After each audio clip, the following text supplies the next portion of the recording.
Well, hello everyone. It's Dr. Grayson. Hey, there we are coming to the end of our semester, and I'm so excited to be able to review your research reports. This is the most exciting part of the class for me because I get to see all of your hard work come together.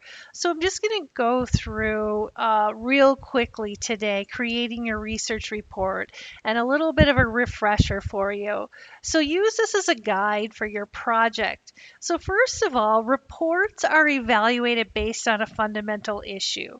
And what that is how well do they communicate to the reader? So what I want you to think about is your audience. So your audience for this particular report would be a decision maker in a company. So remember that most managers, they're not trained researchers. So you need to write at a professional level, but to the point where, it's nice and concise.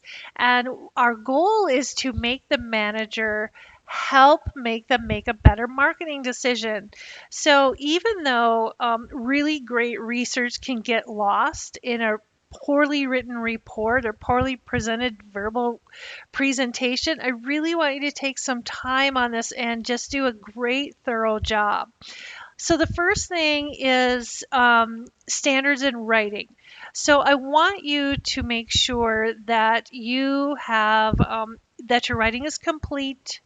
You're using all of information and language that can be understandable, it's accurate, it's clear. I also want you to put your references in APA format. So here is what the research elements look like for your project. So follow the instructions closely in Canvas because this is what you are going to be graded on. So you're going to have a title page, table of contents, executive summary, introduction, a method section, results, limitations, and conclusions and recommendations. So every research project should have this formula. Now, what I want you to also do in an appendix is a copy of your survey instrument, your code book. If there's really technical specs, you can put those in there, but I don't know that any of you have that. Exhibit not included in the body of the form of the paper, your data file, and references. So that said, the most important part of the paper is your executive summary because this may be the only thing that a manager will read. So make sure that your executive summary includes the introduction, the results, the conclusions, and the recommendations.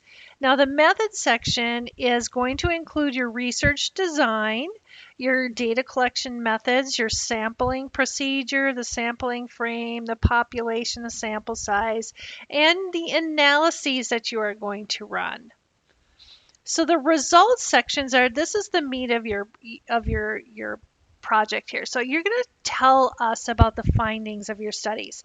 You're going to support those with tables, charts, figures. Remember, your audience is a decision maker in a business, so they need to see things visually. You need to address the specific problem from the research study. All right, now the analysis section, here's what you need to include. You need to include a summary of the sample size, response rates, and sample distribution, your descriptive statistics, a histogram or pivot tables. Now I want you to pull some charts, graphs, and other visuals that from Qualtrics. And if you have an open-ended question, you need to provide an image of a word cloud. So, and for our correlations, you need to do one correlation and place a table in there and explain the direction of Pearson's R. The direction is positive and negative, or the significance and the significance. And then finally, one regression model. So you should select a dependent variable and at least 2 or 3 independent variables. So this is what I want for the analysis section. So, a few things that you can pull off of a report from Qualtrics are some graphs here that could be used. You could do a descriptive statistics histogram or even a pie chart. If you're doing a word cloud, there's lots of fun things that you can do in here. This is a sample from one of my former students who has a company in town, and they did an eye chart, which I thought was really kind of cool, for our heat map for each of the badges that were preferred. So if you're going to do, so you can use some fun visuals if you're doing qualitative work. Word clouds are great for an open-ended question. The Net Promoter Score. Some of you might be using the NPS score, and that has a nice, great chart too that you can pull down from Qualtrics. Again, here's an example of the correlation table. Some people prefer to highlight the correlations that they find of interest. And then your regression models. Tell us about which coefficients explain the most in your model, and whether your model is significant or not. So I want to know about the R square. Tell me about whether it's significant, and some of the interesting coefficients. So the conclusion is just a summary of your interpretations of the findings. Each research problem should have a separate conclusion. It's okay. It's okay not to that if your hypotheses are not the conclusion isn't what you thought it would be. That happens all the time in research. This is exactly why we do research, so we can make a better business decision. And then I want you to provide recommendations to the management team and what advice you're going to give them based on your research. So I have a rubric in Canvas. Follow the rubric. Look what I'm looking for, and there should be no questions at all in what I'm looking for here from you.